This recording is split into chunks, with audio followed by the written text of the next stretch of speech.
पावसाळा सुरू होऊन 1 महिना उलटला तरी हिंगोली जिल्ह्यातील बोरवेल विहिरीची पाणी पातळी वाढलेली नाही।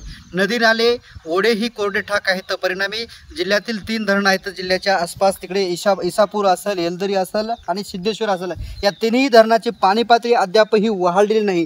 जिल्ह्यामध्ये अद्यापही समाधानकारक पाऊस झालेला नाही। रिमझिम पावसावरती पिके डोलत आहेत, परंतु हे पिके डोलत असले तरी येणाऱ्या काळात जर दमदार पाऊस किंवा जोरदार पाऊस जर झाला नाही तर शेतकऱ्यावरती भीषण पाणी टंचाईचं संकट येण्याची शक्यता आहे।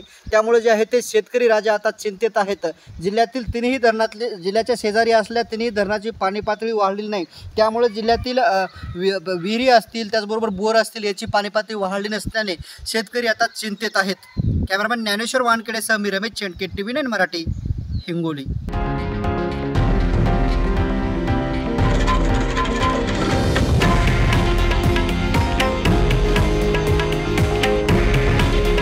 हे आहे देशातील नंबर 1 न्यूज नेटवर्क आणि आपण पाहत आहात TV9 मराठी।